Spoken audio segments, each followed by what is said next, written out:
Good morning. Sobrang morning. Na tayo ngayon sa train station to catch up our train papunta ng Zermatt. Time check, it's 5 o'clock in the morning.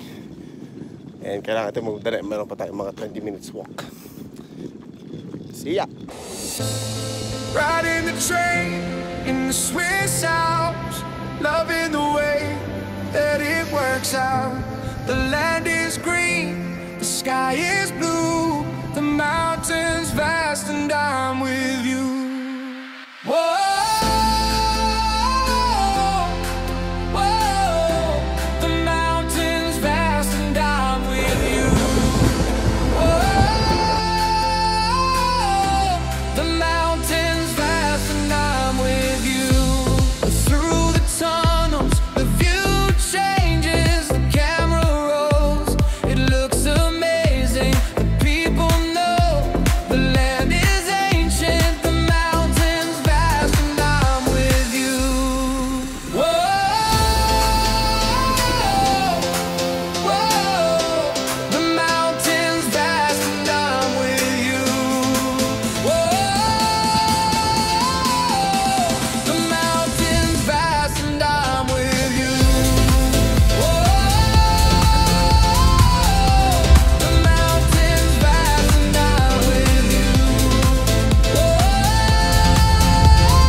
Hey, we made it in Zermatt. Local time 2:20. Diretso tayo dun sa cable car. Merong two main attractions dito eh. Yung Gorner Grat Train at saka yung Matterhorn Paradise with the cable car. Yung gagawin natin. Pero, kaya ko nagmamadali. Kasi 1 hanggang 4 o'clock lang sila. And 2, habang may araw pa. Unpredictable kasi yung weather dito sa Switzerland. Pero yung Zermatt, napaka-busy, napaka-tourist area. Para siyang Baguio City. Nako, mapapanga ka na lang sa laki. Again, hindi justified ng camera, no? Pero ang laki talaga niya. Naloko, Matterhorn. Puntayin natin siya. And clear skies. So swerte tayo, nakikita natin. Sana mag-clear pa yung clouds mamaya para kita-kita natin yung peak.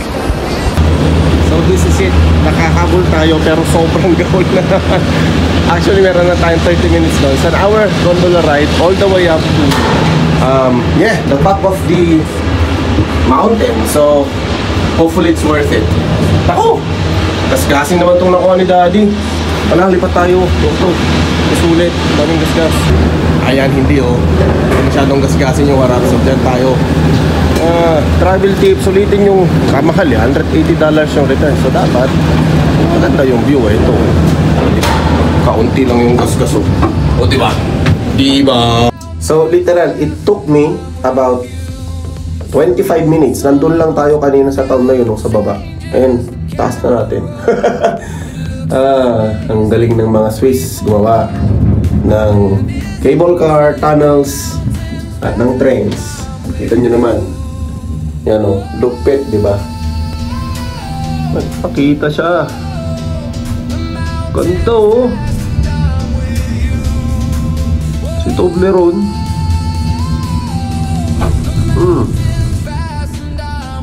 Okay.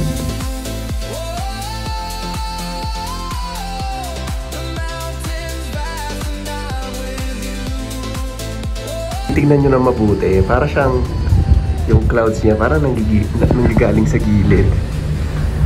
Parang degenerate yung clouds yung Matterhorn. But this is the famous Matterhorn. We're so blessed, Lord. Thank you for letting me see another of your majestic creation na po nagpintas launay na ito ay inaramid mo. Yeah, I think it will clear up mamaya pag nasa gilid tayo. See?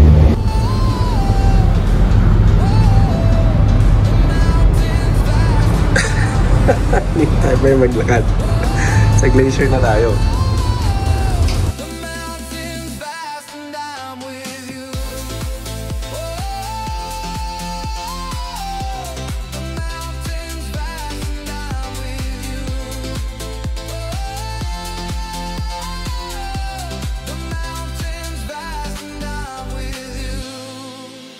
train in the Swiss Alps, loving the way that it works out. The land is green. Lalakad na tayo sa loob ng glacier. And hopefully hindi tayo madulas kasi dadalawa yung camera natin. Yellow. Sinong gustong halo-halo dyan? Ayan o. Palibutan tayo ng titipakang yellow sa gilid. Ang lupit. Alright. Ganda. Wow. Just. Wow.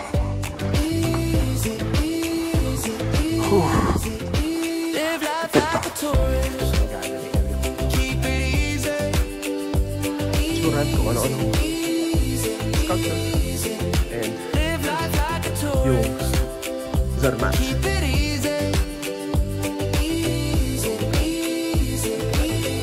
Lamig. Oh, may mga real flowers na enclosed sa ice. Nice. Was sad to stop.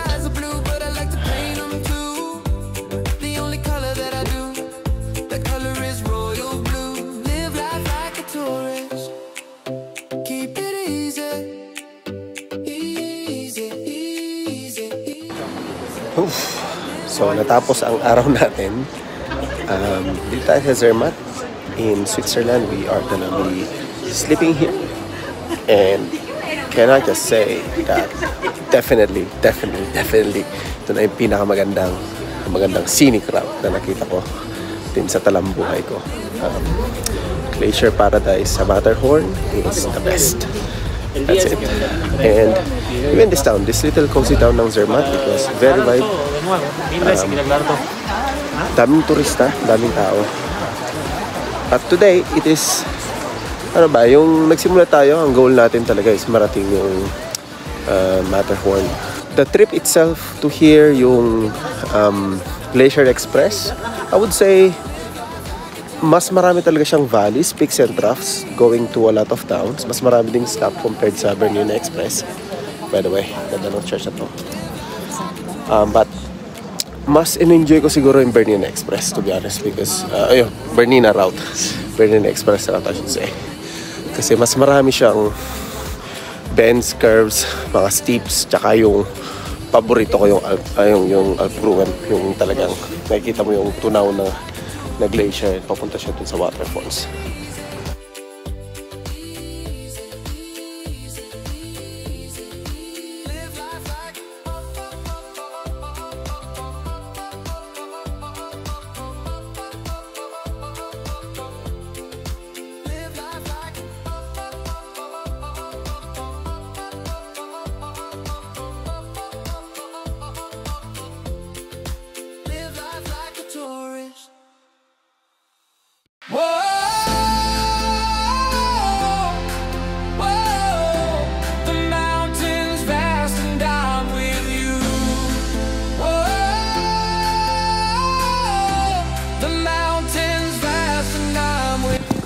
Alright, and that's it. Zermatt, Switzerland is a place to be, promise. So, couple of tips. Number one, you need to prepare to hike. Hindi basta-basta to Zermatt. Kung ako nang galing, bubuhatin mo yung bag mo unless, I got stuck. Unless gusto mo mag-hire ng taxi na mahal din. Secondly, plan for the hikes that you do. So ako kanina, I went to a place called Fury. Actually, yun yung first stop ng cable car. I was meaning to go to Schwarzsee, pero found out na napakalayo pala niya. But yeah, the routes here, typical na bundok. Hindi naman siya mountain climb unless talaga lalagpas ka siguro sa may Schwarzsee area. Or you can take the cable car actually all the way to Schwarzsee and yung mga ibang places pa nung stop, and then hike down to the town of Zermatt. Yun yung ginagawa na lahat, halos lahat nandito. Mga serious hikers more often. And again, maybe just time well yung movements, lalo sa train. Although lagi namang serviceable yung train dito. May nightmare story pala ako. And sa mga babae, most likely kung dapat prepared talaga kayo kasi yung mga shops dito nag-close ng maaga. I think around 6 o'clock sarado na lahat, yung mga kainan lang, ilang kainan lang yung open. So yung general shops sarado, and itong si Ale kalimutan bumili ng sanitary pad niya, dinatan yata siya. So dali-dali siya punta sa souvenir shop kung saan tayo namili kagabi, pero unfortunately walang ma-offer sa kanya yung shop eh. So sana bumalik siya sa hotel niya at nakahanap siya ng solusyon. Pero yun, yeah, you're gonna need to really be prepared.